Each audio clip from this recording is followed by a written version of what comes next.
16,000 টাকা 16,000 কোটি টাকা খরচ করে মন্দির বানায়ছ বাবরি। এ পর্যন্ত মসজিদে বাবরি ভেঙে মন্দির বানায়ছ রাম মন্দির। চারানা কেউ পর্যন্ত টিকিট কেটে দেখে না। মুসলমান চলে গেছে ভারতে, কিন্তু দোকানদারি রেখে গেছে। বলে কি দোকানদারি? ভারতের মাটিতে একটা কবর আছে, সেই কবরটার নাম হলো তাজমহল। কি কবর? 500 টাকা টিকিট। প্রতি মাসে ইনকাম হয় 10 কোটি টাকা। 10 কোটি টাকা যদি মাসে ইনকাম হয়, বছরে হয় 100, কত 20 কোটি টাকা। নারায়ে তাকবীর। এ টাকাগুলো কারা খায়? মোল্লারা খায় না, তোমরা খাও। ইওর অনার, মুসলমানদের একটা মিনার আছে, সেই মিনারটার নাম হলো কুতুব মিনার। কুতুবউদ্দিন বখতিয়ার খিজলি দিল্লির মাটিতে। সেই মিনার দেখতে গেলে টিকিট লাগে 40 টাকা। মাসে হয় 2 কোটি টাকা ইনকাম। তাহলে মাসে 2 কোটি হলে বছরে হয় 24 কোটি টাকা। এই টাকাগুলো কোথায় যায়? ইওর অনার, মুসলমানদের একটা ঘর আছে ফতেপুর, সেই ঘরটা হুমায়ুন বানিয়েছিলেন। আরেকটা ঘর হলো আগ্রা, সেটা আকবর বানিয়েছিলেন। আরেকটা হলো লালকেল্লা, শাহজাহান বানিয়েছিলেন। এই 3 ঘর থেকে আসে মাসে 3 কোটি টাকা। তাহলে 3 বারং 36,000 টাকা থাকে, 36 কোটি টাকা আসে বছরে। মুর্শিদাবাদের মাটিতে একটা ঘর আছে ইওর অনার, তার নাম হলো হাজার দুয়ারি। তার টিকিট হলো 20 টাকা। প্রতি মাসে 2 কোটি টাকা ইনকাম হয়, বছরে ইনকাম হয় 24 কোটি টাকা। একবার সুবহানাল্লাহ বলুন, আরো জোরে বলুন। ইওর অনার, এই হাজী মোহাম্মদ মহাসিন, হাজী মোহাম্মদ মহাসিন বাঘের বাচ্চা বাঘ। হাজী মোহাম্মদ মহাসিন 1800 সালে 200 কোটি টাকা ভারতের অর্থ তহবিলে দান করেছিল। 1800 সালে। তখন 5 বছরে ডবল হতো টাকা। 5 বছর রাখলে ডবল হতো। তাহলে 1805 সালে হতো কত? 400 কোটি। 10 সালে হবে 800 কোটি। 15 সালে হবে 1600 কোটি। 20 সালে হবে 3200 কোটি। 25 সালে হবে 6400 কোটি। সুবহানাল্লাহ বলুন। 30 সালে হবে 128 কোটি। 35 সালে 128 দুগুণে ডবল। 40 সালে ডবল। 45-এ ডবল। 50-এ ডবল। 55-তে ডবল। 2000 পর্যন্ত হিসাব করে দেখো, তোমার ভারত বিক্রি করিলে হাজী মোহাম্মদ মহাসিনের দান শেষ হবে না। আরেকজন বাদশাহ শের শাহ, দিল্লি নয় পাঞ্জাব থেকে হাওড়া পর্যন্ত রাস্তা বানিয়ে গিয়েছিল। Sher Shah road, GT road, গ্যান্টল রোড। সুবহানাল্লাহ বলুন। লক্ষ লক্ষ টাকা ট্যাক্স আদায় করছো হাজি, জেনে রেখে দিও। তাহলে সেই অত বড় বীরবলের টাকা দান করেছিল একজন বাদশাহ। শের শাহ রোডটা তাহলে মুসলমানকে দিয়ে দাও। মুসলমানকে তাড়াতে হবে না, মুসলমান ভারত থেকে চলে যাবে। আমরা কারোর দয়ায় বেঁচে বাস করি না দেশে, আমরা কারোর দয়ায় বেঁচে বাস করি না দেশে। দেশের জন্য ফাঁসির মঞ্চে প্রাণ দিয়েছি হেসে। সুবহানাল্লাহ বলুন। ভারতবর্ষের মাটিতে জাতীয় সঙ্গীত হলো 4টে। একটা গেয়েছে আল্লামা ইকবাল। কি গেয়েছে? সারে জাহাঁ সে আচ্ছা ये हिंदुस्तान हमारा, हम बुलबुल है इसकी ये गुलशता हमारा। গেয়েছে আল্লামা ইকবাল। আরেকজন গেয়েছে কি? হও করো মেতে ধি, হও উন্নত সি নাহি ভয়, ভুলিবে তো ভেদে গান, হও সবে আগুয়ান। সাথে আছে কে? সাথে আছে বলছে ভগবান। ওই ভগবানটা কেটে দাও। যদি বলি হও করমেতে দি, হও উন্নত সিনাহি ভয়, ভুলিবে তো ভেদে গান, হও সবে আগুয়ান। সাথে আছে রহমান, হবে যা। হাও করমেতে ধি, হও উন্নত সিনাহি ভয়, ভুলিবে তো ভেদে গান, হাও সবে আগুয়ান। সাথে আছে কোরআন, হবে জয়। নারায়ে তাকবীর। কটা হলো? দুটো হলো। আর বঙ্কিম গেয়েছে সুজলং সুফলং শস্য শ্যামলং মলয়মুধমং বন্দী।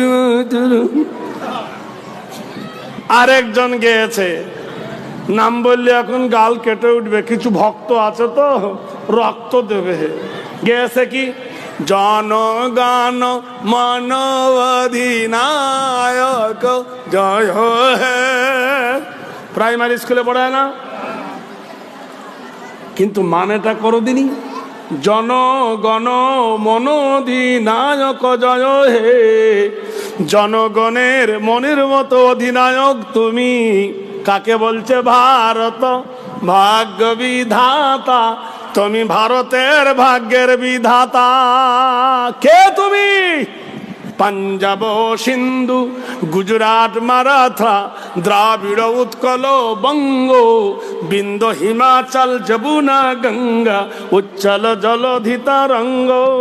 ইংরেজের কাছ থেকে প্রাইজ পাবো বলে ইংরেজকে টুপি পরালো জনগণ মন অধিনায়ক জয় হে। তুমি জনগণের মনের মতো অধিনায়ক। হাফেজ গোলাম মাসুম প্রতিবাদ করে বলল, শোনো, এ কবিতা মানা যাবে না, এ কবিতা মেনে নেওয়া হবে না। বললে কেন? বলে জনগণ মন অধিনায়ক জয় হে। জনগণের মনের মতো অধিনায়ক হলো আল্লাহর নবী।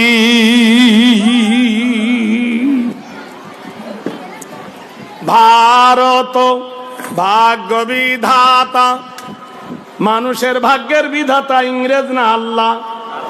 Honor of the day of judgment, the alone who is our Shish was the estate, the king of mankind, the god of mankind. মানুষের ভাগ্যের বিধাতাকে, খেতে দেবার মালিককে, রেজেকের মালিককে। এখানে কার কথা বলছে? ভারত ভাগ্য বিধাতা। এরা ইংরেজকে টুপি পরে বলছে তুমি ভারতের ভাগ্যের বিধাতা। পাঞ্জাব সিন্ধু গুজরাট মারাঠা দ্রাবিড় উৎকল বঙ্গ, বিন্দ হিমাচল যমুনা গঙ্গা, উচ্চল জলধি তরঙ্গ। পাঞ্জাব সিন্ধু প্রদেশের যত জমিন আছে, সেই জমিনে তোমার নামে ফসল ফলে। নাউজুবিল্লাহ বলুন। জমিনের ফসল কে ফেলায়? وأنزلنا من المعصرات ماء ثجاجا لنخرج به حبا ونباتا। আল্লাহ বলে আমি আকাশ হইতে মুষলধারায় পানি বর্ষণ করি, আমার পানি জমিনে পড়ে, জমিন ভিজে যায়, তোমরা যা বপন করো তার অত্যাধিক ফসল আমি আল্লাহ দিই। তোমার নামে নদীর জোয়ার আসে, নাউজুবিল্লাহ পড়ুন। তব শুভ নামে জাগে, তব শুভ হাসি জমাগে গাহে, তব গাথ আউজুবিল্লাহ নাউজুবিল্লাহ। নদীর জোয়ার কার নামে আসে? ওয়াল্লাহুল জাওয়ারিল মুনশাআতু। আল্লাহ পাক কোরআন শরীফে বলেন ওয়াল্লাহুল জাওয়ারিল মুনশাআতু ফিল বাহরি কাল্লালাম। কুলকুল রবে নদী প্রবাহিত করে কে? জোরে বলুন। ইয়াখরুজু মিন, আল্লাহ বলছে ইয়াখরুজু, নদীর মাটিতে খবর নিয়ে দেখো। আল্লাহ পাক রব্বুল আলামিন কত সুন্দর গারিয়ান, তিনি মহান। ইয়াখরুজু মিনহুমাল লুলু ওয়াল মারজান। দুটো নদী সমানভাবে বয়ে যাচ্ছে। একটা নদীর পানি হলো লবণ, আর একটা নদীর পানি হলো মিঠা। নোনা পানির সঙ্গে মিঠা পানি মেশে না, আর মিঠা পানির সঙ্গে লবণ পানি মিশ্রিত হয় না। এ কুদরত কার? জোরে বলুন আল্লাহ। মহান আল্লাহ বলেন, বান্দারে আমার কুদরত যদি দেখতে চাস, ওয়াইজা কুজিজাতুস সালা ফান্তাসিরু ফিল আরদি ওয়াবতাগু মিন ফাজলিল্লাহ। ফজরের নামাজটা পড়, ফজরের নামাজ পড়ার পরে আমার জমিনে তুমি ছিটিয়ে দাও, আমার কুদরত দেখতে পাবে। কি দেখতে পাবি? কত নামি দামি জিনিস এই জমিনের উপর আমি আল্লাহ সৃজন করেছি, তোমরা দেখতে পাবে। এই কথাটা বলেছিল হাফেজ গোলাম মাসুম। এজন্য কলিকাতার মাটিতে সল্টলেকের আমবাগানে হাফেজ গোলাম মাসুমকে ফাঁসি দিতে হয়েছিল প্রাণ। হাফেজ গোলাম মাসুমের যখন ফাঁসির অর্ডার হলো, জেলখানায় বন্দী হলো, জেলখানার জেলারু বলেছিল, হাফেজ গোলাম মাসুম তোমার তো ফাঁসি হবে কাল, তা তুমি কিছু চাও? তুমি বলেন আমার 4টে দাবি। 1 নম্বর দাবি, আমার হাত দুটো পিছনে বাঁধবে না। 2 নম্বর দাবি, কালো কাপড় দিয়ে আমার মুখটা ঢাকবে না। 3 নম্বর দাবি, আমি আজকের রাতে আমার মাহবুবের সঙ্গে দেখা করব। নাম্বার 4, ফাঁসির মঞ্চে উঠে কিছু কথা বলবো। বাদশা বলল, হ্যাঁ তোমার আবার মাহবুব আছে? বলল হ্যাঁ। রাতের বেলায় বলল মাহবুবের কাছে যাও। উজু করলেন, উজু করে কোরআন শরীফ পড়লেন সারা রাত ধরে। বলে এই তো তোমার মাহবুব। বলছে হ্যাঁ, আমি আল্লাহর কোরআনকে বড় ভালোবাসি, কোরআন হলো আমার মাহবুব, আমি হলো কোরআনের মাহবুব। বন্ধুরা আমার, সকাল বেলায় ফাঁসির মঞ্চে যখন দেওয়া হলো দড়ি, তখন ওর মা এসে, বিবি এসে হাফেজ গোলাম মাসুমকে বলছে, হায় হায় তোর প্রাণ যাচ্ছে। বলছে মা কেঁদো না, আমি মরি নাই। পৃথিবীর বুকে কিয়ামত পর্যন্ত যত লোক আসবে সবার দিলের ভিতরে তোমার এই পুত্রর প্রেম জেগে রইবে। বলুন সুবহানাল্লাহ। ভাইরা আমার, মা আমি মরবো না, এপারে দুনিয়া ওপারে কিয়ামত আখিরাত। হাফেজ গোলাম মাসুম ফাঁসির মঞ্চ যখন উঠছেন, স্টেজে উঠছেন, তো চালে আলহামদুলিল্লাহ আলহামদুলিল্লাহ। ইংরেজ বলছে, হাফেজ গোলাম মাসুম তোদের দুঃসংবাদ এলে ইন্না লিল্লাহি পড়ি, আর আলহামদুলিল্লাহ তো সুখের সংবাদ। হাফেজ গোলাম মাসুম বলছে, বেয়াদব দেখতে পাচ্ছিস না ফাঁসির মঞ্চে হাজার হাজার মানুষ আমার জন্য চোখের পানি ফেলছে, আল্লাহর অগণিত ফেরেশতা আমাকে বরণ করতে আসছে, আমি শেষ তওবা পড়ে নিচ্ছি। আর তওবাকারীকে আল্লাহ বড় ভালোবাসে। ওয়া গাফিরিজ যাম।